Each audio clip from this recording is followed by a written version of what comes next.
제가 공지를 안 했습니다. 그런데 대신 오늘부터 여러분들은 다음 주 일요일까지 집중 수행을 집에서 하시든지 절에 나오셔서 하든지 이렇게 하는 방향으로 하겠습니다.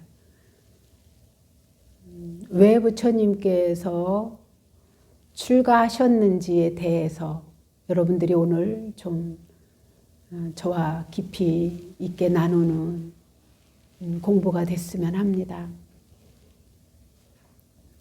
부처님께서는 왕궁에 태어난 왕자였고 왕위에 오를 수 있는 충분한 자질을 다 갖추셨고 왕이 되면은 그 나라의 최고의 통치자가 되는데도 왜 출가를 하셨을까요?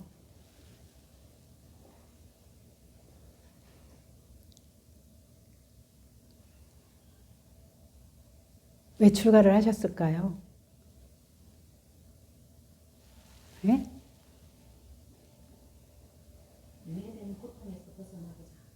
윤회의 고통에서 벗어나고자. 예, 그것도 맞고요. 생로병사를 해결하기 위해서.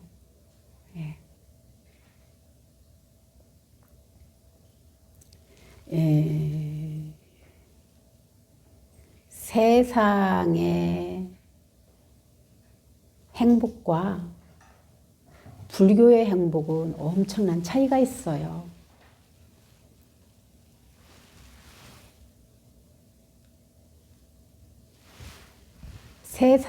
세상에 대한 행복은 우리 불교적으로는 환희 그래요. 환희. 환희란 말이 뭐냐? 기쁠환, 기쁠 희자를 쓰고 기쁘고 기쁘다. 이 말은 뭐냐면요. 사람이나 환경이나 물질이나 어느 대상을 통해서 얻는 기쁨이에요. 이걸 보고 환희 그래요. 이걸 보고 세속적인 행복이라고 말을 합니다. 그러나 이 행복은 조건이 바뀌면 다시 괴로움으로 빠지는 법칙이 있습니다. 이것은 절대 오래가지 않아요. 그러면은 이 환희, 세속적인 행복은요, 복을 통해서 얻는 거예요. 복을 지음으로 인해서, 지어는 복을 통해서 얻는 것들이거든요. 내가 좋은 인연을 맺어놓고 복을 많이 줘서 재물이 풍족하고 좋은 인연을 맺어서 가정이 화목하고 시부모, 친정, 누구를 만나도 어떤 좋은 인연들. 그래서 대상을 통해서 얻는 기쁨이에요. 이거는 잠시일 뿐이에요. 이 행복은. 근데 우리는 수많은 불자님들이 이 행복을 위해서 절에 다니는 경우가 많습니다. 그럼 이 행복이 헛되냐? 그렇지 않습니다. 굉장히 중요합니다. 이 세상을 살아가는 데 있어서는. 부처님께서는 이런 복은, 이런 행복은 다 갖추셨죠. 왕자로서 왕이 될 판인데 뭐가 부족했을까요? 아무 부족함이 없었습니다. 여러분 같으면 왕비로 태어났고 왕으로 할 수 있는 바로 직위에 올라갈 수 있고 그 나라의 최고의 통치자로서 다 누릴 수 있는데 이거 놓을 수 있을까요? 근데도 부처님께서는 이 행복은 절대 오래 못 간다는 걸 아신 거죠. 자기 아버지를 봐도 백성들을 봐도 그래서 대단한 결심을 하시죠. 그렇게 전생서부터 인연 맺었던 야소다라 아내, 그렇게 예쁜 아내, 그리고 단 하나밖에 없는 아들이 이 뱃속에서 자라고 있는데 그 궁에서는 최고의 기쁨이었죠. 그게 환희였죠.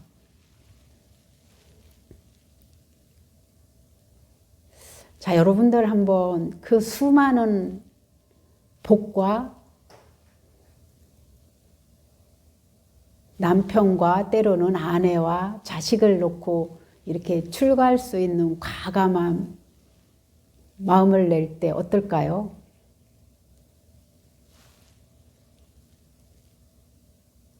저는 부처님께서 위대하신 부분이 이런 거라고 생각해요.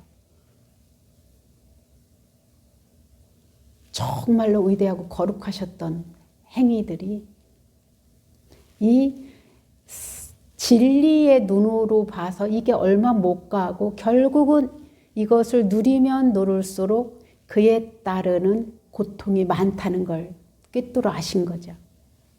그러면은 불교적인 행복은 뭐냐? 그걸 보고 한문으로는 안락이래요. 안락. 예. 불교에서 요즘 행복이라는 말이 지금 현대 근대에 와서 쓰는 용어고 안락이라는 말은 우리 안락국 이렇게 말할 때 극락을 말하죠. 안락국. 안락국. 안락. 편안할 안자에다가 즐거울 락. 그 너무 몸과 마음이 편안해서 즐거움으로 가득 찬 세계? 이거. 그러면은 이 불교적인 행복, 이걸 보고 출세간 행복이라고 말해요. 그러면 여러분들이 원하는 행복은 세간적인 행복, 세상적인 행복, 이거는 출세간, 세상을 벗어난 행복, 이걸 보고 안락이라고 하거든요. 이 안락은 뭐를 통해서 얻어지냐?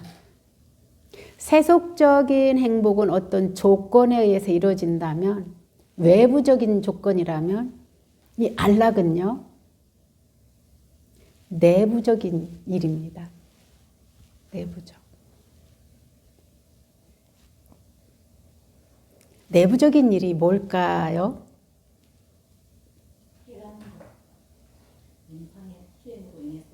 네.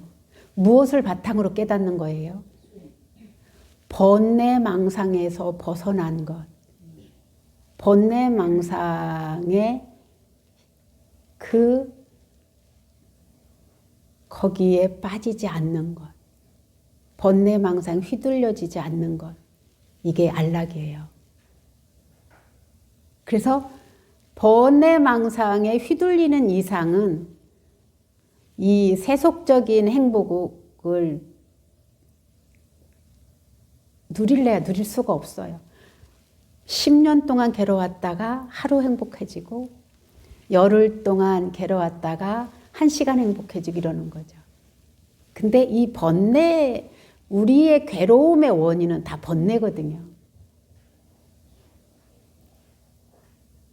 안 되는 걸 되게 하고 이미 된 거를 더 크게 요구하고 이미 다 이루어진 거를 이거를 뒤바꾸고 싶어 하고 오지 않은 걸 끌어오려고 하고 이미 지난 걸 움켜쥐고 있고 이런 것들이거든요. 이게 아집, 아상, 이게 무리한 탐욕이에요. 내 뜻대로 하려고 하는 것. 이것을 뭐라고 하냐면은 탐진치 삼독이라고 해요. 이게 번뇌예요. 탐하고 성질내고 탐하고 성질내서 이 괴로움을 스스로 만드는데도 모르고 있고 이게 어리석음이죠. 예. 그런데다가 또 이렇게 어리석은 짓을 하는데도 불구하고 본인이 다 아는 것처럼 잘난 체 하는 거예요. 잘난 체만 하는 것도 좋은데 여기에 또 덧붙여서 이 부처님의 가르침의 진리를 믿지 않고 자기 마음대로 해석하고 자기 뜻대로 자기 기준에 맞춰서 이해하는 거예요. 이게 의심이에요.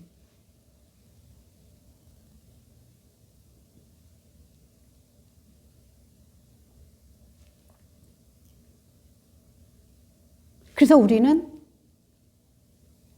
어리석지 않은 자가 거의 없어요. 그래서 우리가 부처님께 법회 다 끝나고 맨 마지막으로 사홍선을 하는데 반드시 번뇌를 끊겠습니다. 이 말이 뭐냐? 반드시 고통에서 벗어나겠습니다.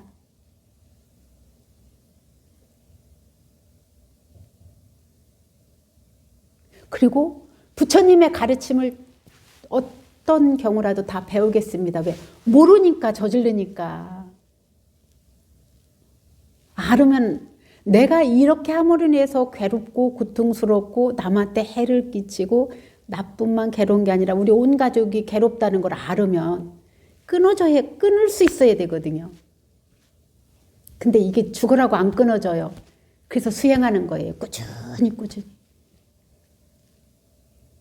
10년 전에 아무리 자기가 깨달음을 얻었어도 깨어있는 시간이 많았어도 지금 안 하잖아요. 사실은 우리는 바로 번뇌로 넘어갑니다. 왜? 번뇌로 사는 세월이 더 많기 때문에.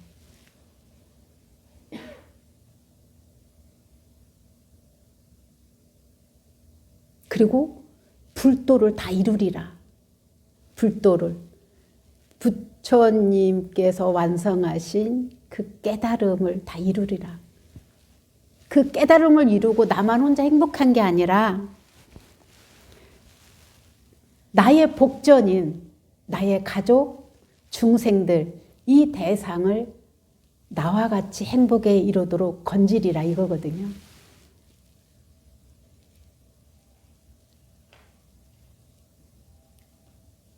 여러분들은 자기 아들, 딸 키우고 하는 것도 포기할 때 많잖아요. 근데 끝까지 그 대표의 원을 세우신 분이 지장보살이죠. 단 한 명이라도 지옥에서 고통받는 이가 있다면 저는 성불하지 않겠습니다. 이거거든요. 그러면 여러분들이 그토록 아낀다고 하는 가족을 위해서라도 내 가족이 그 누구라도 불자가 되지 않는다면은 나는 반드시 어떤 복을 지어서라도 불자로 만들겠다 이런 게 있어야 되죠. 내 가족만이라도.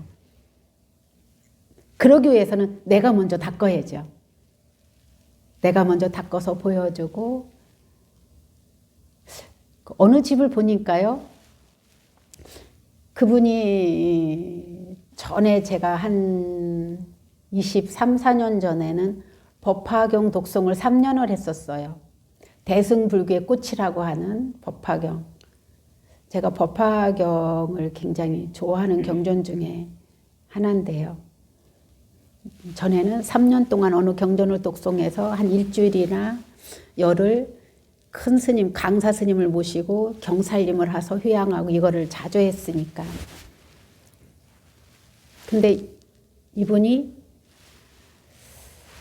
술, 담배, 그때 당시에 춤추면 거의 다 집안이 어떻게 되는 그런 시절이었죠.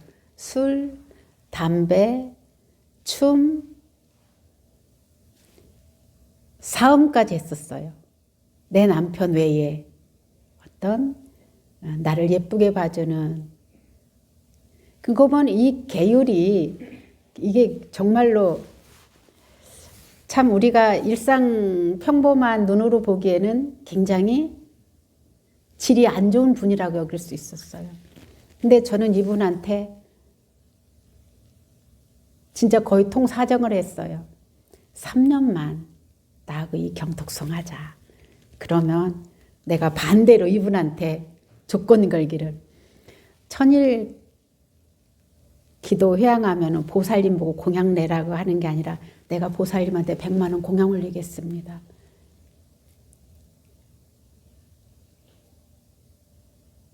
이 보살님이 돈을 너무 좋아하거든요. 그래서 좋아하는 거 내가 주려고. 근데 묘한 일이 벌어졌어요. 1년도 안 돼서 7, 8개월 가는데 제일 먼저 끊어진 게 밖에 그 남자분이 서로 자연스럽게. 그 다음에 이분이 술에 취하면 그 지역이 다 떠들썩한 분이거든요. 술이 안 받아요. 몸에서 안 받아요. 그러니까 본인이 너무 괴로우니까 이게 끊어져요. 그 다음에 고사님들이 전에는 이렇게 우리가 오두막집 같은 데서 절을 했으니까 그냥 전에는 담배 피는 분들이 예의도 없이 막 그런 피울 때잖아. 담배를 피우니까 막 그거 뭐죠? 비유가 상해서 헉헉대고 난리가 나는 거예요. 한 그게 일주일 가니까 이분이 담배를 끊어요. 그 다음에 이렇게 생활하니까 불평, 불만이 많고 만족이 안 되니까 어때요? 이분이 가정을 잘 돌봤을까요? 이분이 점점 가정으로 돌아가는 거예요.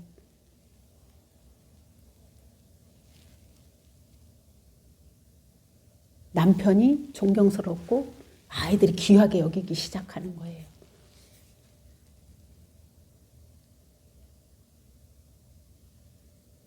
그냥 시간만 나면 집에서 독송하고 그때 당시에는 제가 그분을 매일 오라고 해서 오전에 못 오면 오후에라도 다녀가시게끔 이렇게 한 이분이 변하기 시작했는데 얼굴에 막 빛나는 거예요. 이 삶으로 살 때 얼굴이 막 그 험악했던 얼굴이 없어지기 시작하면서 이분 마음에는 그때의 신심이 이제 돋아나기 시작하고요. 경만 독송해도 이렇게 좋은 거예요. 수행 안 했는데도. 그런데 경을 바탕으로 마음을 밝히면서 수행까지 한다면 지금도 너무 멋지게 살고 계세요. 지금도. 그때의 신심을 바탕으로 지금도 신심이 참 대단하세요. 이게 뭐냐? 내가 고통을 스스로 만든다는 걸 몰랐었던 거죠. 근데 조금만 우리는 기도하고 조금만 수행을 해서 나를 비춰보면 알아져요. 부처님께 오는 것, 우리는 세속적인 행복도 좋지만 여러분들의 최종적인 목적은 뭐여야 되냐? 안락이어야 된다는 거예요. 안락. 그러면은요, 어떤 환경이나 어떤 상황이나 죽음을 맞이해도 두려운 마음이 없어지는 거죠. 말 그대로 행복하게 우리가 죽음을 맞이할 수 있는 거죠.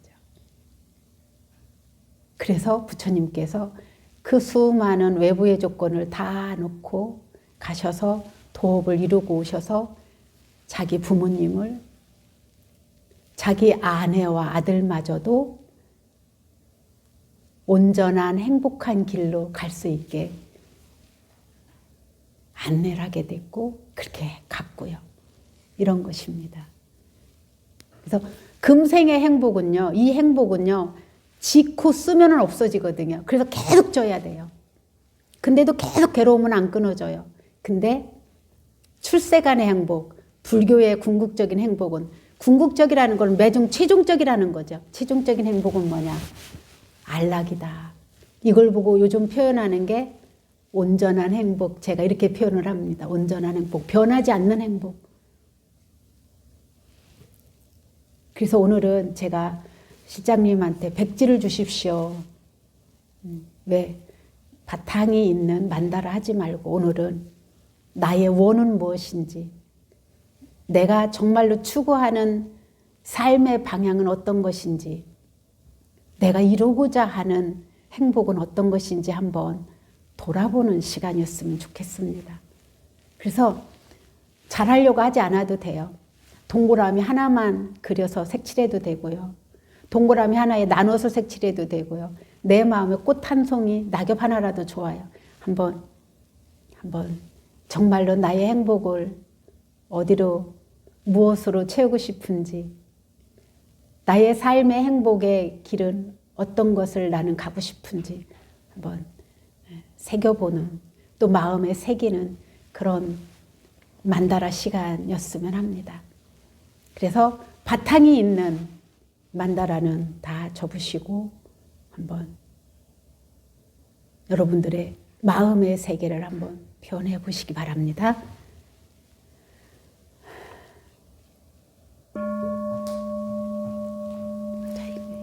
이건